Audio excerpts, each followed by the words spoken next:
Good morning class. हमने thermodynamics का यहाँ तक कर लिया था कि अपने पास जो एनर्जी है, इंटरनल एनर्जी है, वो किस तरीके से क्या करेगी, वेरी करेगी। तो इससे आगे आज मैं कराने जा रही हूँ आपको। तो हमारे पास जो वैल्यूज़ हैं वो क्या क्या आएंगे, किस तरीके के ऑपरेशंस अपने पास होंगे। तो हमारे पास इन सब को 4 ऑपरेशंस में बांटा गया है, प्रोसेसेस में बांटा गया है। तो पहला है अपने पास आइसोथर्मल प्रोसेस, सेकेंड है अपने पास एडियाबैटिक प्रोसेस, और थर्ड है अपने पास आइसोबारिक, ठीक है। और फोर्थ है अपने पास आइसोचोरिक भी बोलते हैं, आइसोकोरिक भी बोलते हैं, आइसोवॉल्यूमिक भी बोलते हैं। तो ये आपकी मर्जी है जिस तरीके से आप कहना चाहें। तो ये 4 प्रोसेसेस हैं अपने। तो इन 4 प्रोसेसेस में क्या है कि आइसोथर्मल में अपने पास टेम्परेचर कांस्टेंट, यानी कि अपने पास यहाँ पर क्या रहेगा कि सिस्टम का पहले भी और बाद में भी टेम्परेचर कांस्टेंट रहेगा। सेकंड है अपने पास एडियाबैटिक, एडियाबैटिक में हीट कांस्टेंट। थर्ड है आइसोबारिक, आइसोबारिक में प्रेशर कांस्टेंट। और फोर्थ है आइसोचोरिक, आइसोचोरिक में वॉल्यूम कांस्टेंट। तो सबसे पहले जो अपने पास ऑपरेशन है वो हम इसकी बात करते हैं, आइसोथर्मल की। तो अगर मैं यहाँ पर लिखूं तो अपने पास क्या इक्वेशन होती है, according to ideal gas equation PV is equal to NRT. तो ये जो टी है ये कांस्टेंट हो गया, ये ऑलरेडी कांस्टेंट है ही। तो अपने पास क्या आ गया, पीवी इक्वल्स टू कांस्टेंट। तो इधर से क्या इक्वेशन लिख सकती हूँ, P1 V1 equals to P2 V2। तो ये हमारे पास क्या रहेंगी, कांस्टेंट रहेंगी। तो इसके लिए अगर ये होना चाहिए अपने पास, तो हमारे पास क्या कंडीशंस होंगी कि ये अपने पास क्या रहे, कांस्टेंट रहे। तो पहला कि कंटेनर जो है उसकी वॉल जो है वो परफेक्टली कंडक्टिंग होनी चाहिए, और एक्सचेंज ऑफ हीट को क्या मिले, जगह मिले, या एक्सचेंज ऑफ हीट फ्रीली हो सके सिस्टम टू सराउंडिंग और सराउंडिंग टू सिस्टम। और सेकंड जो है अपने पास जो प्रोसेस है कंप्रेशन या एक्सपेंशन का, वो स्लो प्रोसेस हो ताकि टाइम मिल सके उसको हीट को एक्सचेंज करने के लिए।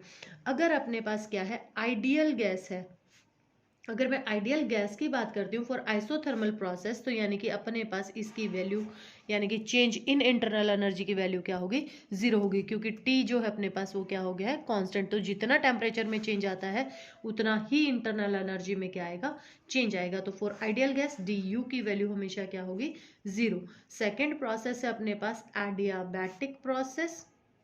तो एडियाबैटिक प्रोसेस में अपने पास क्या है कि यहाँ पर अपने पास क्या हो रहा है कि चेंज इन प्रेशर और वॉल्यूम होगा, लेकिन हीट को अलाउ नहीं किया जाएगा कि वो पास हो सके।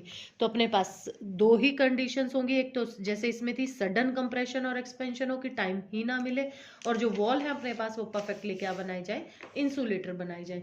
तो इसके लिए फॉर आइडियाबैटिक एक्सप्रेशन के लिए अपने पास क्या होता है, P V equals to P raise to power gamma equals to constant. तो अब यहाँ से अगर मैं इस इक्वेशन को रीराइट करूँ तो P1 V1 raise to power gamma equals to P2 V2 raise to power gamma equals to किसके बराबर होगा, कांस्टेंट के बराबर। अब स्टैंडर्ड इक्वेशन पता है अपने को किसके बराबर होती है, PV equals to RT for 1 mole of gas. यहाँ से P की वैल्यू निकाल लूँ तो RT/V, ये वैल्यू अब किसी में भी एक में पुट करके और मैं क्या निकाल सकती हूँ, वैल्यू निकाल सकती हूँ। अगर टेम्परेचर की फॉर्म में हम निकालेंगे तो हमारे पास वैल्यू क्या आ जाएगी, ये आ जाएगी। तो ये भी एक कांस्टेंट होगा। और प्रेशर के लिए निकालेंगे तो P1 माइनस गामा और T raise to power gamma equals to constant, ठीक है। तो ये वैल्यू आ जाएंगी अपने पास। अब इनके अगर मैं क्या करूं, स्लोप ड्रॉ करूं, स्लोप किस तरीके से, यानी कि टेंजेंट देते हैं अपने पास स्लोप।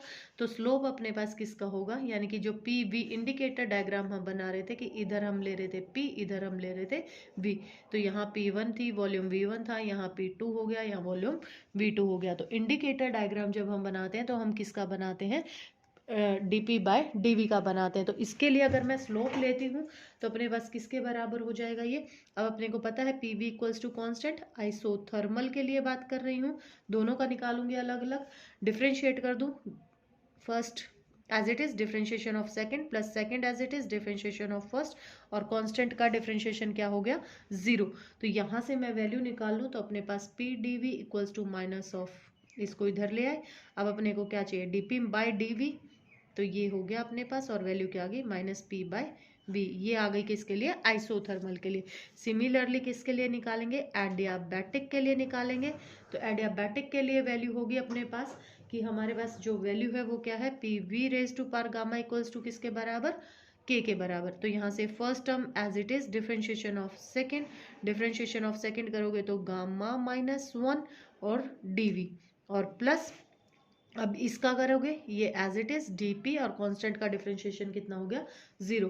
सिमिलरली यहाँ से अगर मैं dp बाय dv की वैल्यू निकालूं तो क्या आ जाएगी minus gamma p by v। ये स्लोप आ गया अपने पास किसके लिए, ये वैल्यू आ गई अपने पास किसके लिए, एडियाबैटिक के लिए। तो अब इनके इंडिकेटर डायग्राम अगर मैं ड्रॉ करती हूँ तो फॉर एक्सपेंशन के लिए हमारे पास वैल्यूज क्या आएंगे, एक्सपेंशन के लिए वैल्यू आ जाएगी अपने पास कि यहाँ से आए और इस तरीके से स्लोप आ जाएंगे। तो ये स्लोप जो होगा ये आइसोथर्मल का स्लोप होगा और ये स्लोप जो होगा वो एडियाबैटिक का स्लोप होगा। सिमिलरली हमारे पास यहाँ पर अगर मैं करती हूँ तो यहाँ से इस साइड गए और इस तरीके से, तो ये अपने पास किसके लिए उल्टा हो जाएगा, ये कंप्रेशन के लिए वैल्यूज होंगी और कंप्रेशन में ये तो हमारे पास हो गया आइसोथर्मल और ये हो जाएगा किसके लिए, एडियाबैटिक के लिए। अब यहाँ पर इस केस के लिए अब आइसोथर्मल और इसके लिए मैं क्या निकालने जा रही हूँ, वर्क डन की वैल्यू निकालने जा रही हूँ। तो work done in N isothermal process, तो आइसोथर्मल प्रोसेस के लिए अगर हम वर्क डन निकालते हैं तो वर्क डन निकालने के लिए अपने को क्या चाहिए, फोर्स चाहिए।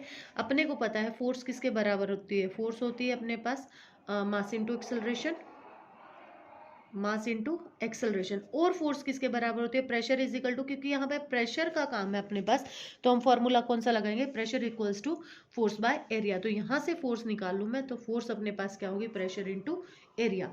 अब अपने पास कैसे निकाल रहे हैं हम वर्क डन कि ये था, यहाँ गैस थी और ये एक्सपेंड कर गया है अपने पास, ऊपर की तरफ चला गया है। एक्सपेंशन के लिए अगर हम बात करें तो यहाँ से ये डिस्टेंस x था और ये कोई डिस्टेंस dx इसने मूव कर लिया। तो वैल्यू क्या आ जाएंगे अपने पास, small amount of work done equals to F dot dx, जिस डायरेक्शन में हम लगा रहे थे उसी में जा रहे हैं, कॉस ऑफ 0 हो जाएगा तो P A into D x.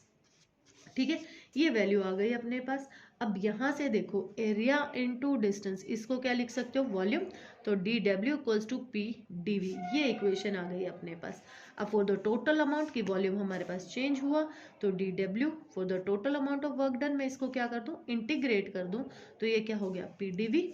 ठीक है, अब पी की जगह पे फिर से वैल्यू रख सकते हो according to ideal gas equation, P V equals to R T.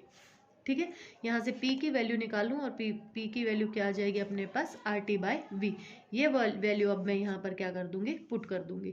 तो total amount of work done equals to V1 to V2 RT by V dV। अब इसको इंटीग्रेट करें तो W equals to RT constant है, बाहर आ जाएगा for isothermal, और 1 बाय x dx का क्या हो जाता है, log of x, log of E।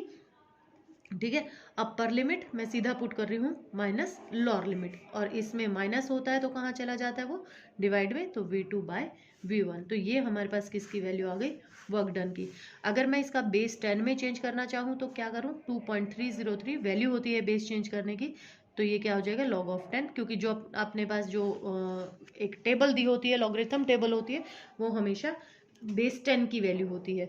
अब ये वॉल्यूम के लिए वैल्यू आ गई। अगर प्रेशर के लिए मान लो अगर आपके पास वैल्यू दे रखी है तो प्रेशर के लिए वैल्यू क्या हो जाएगी अपने पास, according to equation P1 V1 equals to P2 V2, तो यहाँ से वैल्यू निकाल लो, V2 by V1 equals to P1 by P2, तो ये वैल्यू पुट कर दो तो work done equals to 3.02 RT log of base 10 P1 by P2। तो ये प्रेशर की टर्म में आपके पास क्या आ जाएगा, वर्क डन आ जाएगा।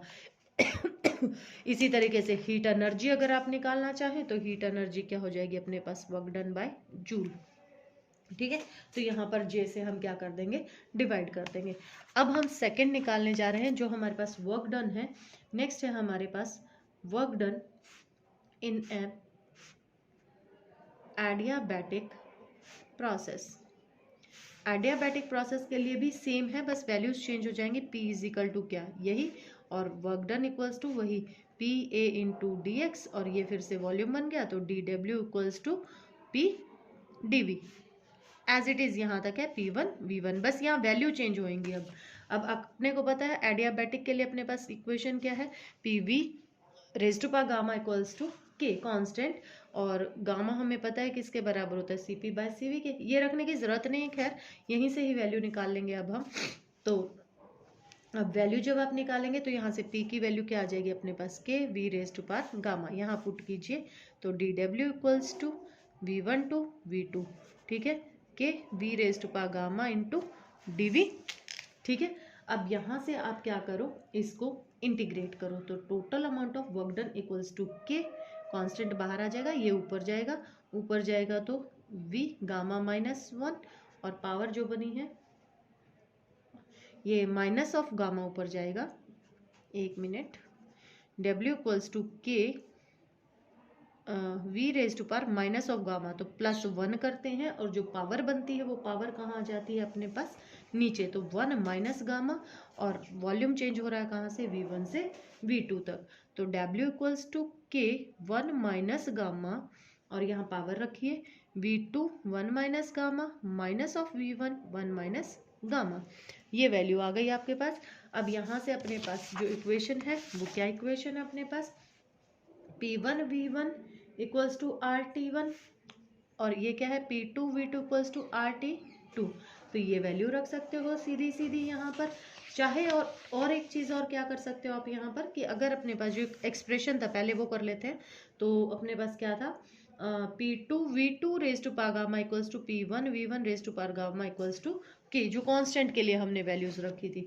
तो अब यहाँ से क्या करोगे आप, यहाँ से जहाँ पर 2 वाले हैं वहाँ तो 2 वाली वैल्यू रख दो के की जगह पे, जहाँ पर 1 वाले हैं वहाँ पर 1 की वैल्यू रख दो, तो W इक्वल्स टू किसके बराबर था अपने पास, 1 बाय माइनस गामा, के अंदर ले गई मैं V2 1 माइनस गामा, और यहाँ क्या था माइनस के V1 1 माइनस गामा। अब इन के की जगह पे हमें वैल्यू पुट करनी है, तो 1 माइनस गामा इक्वल्स टू के, यहाँ पर के की जगह पे हम वैल्यू पुट करेंगे, तो के की जगह पे यहाँ 2 है तो 2 वाली पुट कर दें, तो P2 V2 raise to power gamma V2 1 minus gamma, अब यहाँ पर 1 वाली P1 V1 gamma V1 1 minus gamma, ठीक है, ये वैल्यू आ गई अपने पास। अब इसको सॉल्व कर दो, तो 1 माइनस गामा P2, गामा से गामा कैंसिल हो जाएगा, P2 V2 minus P1 V1।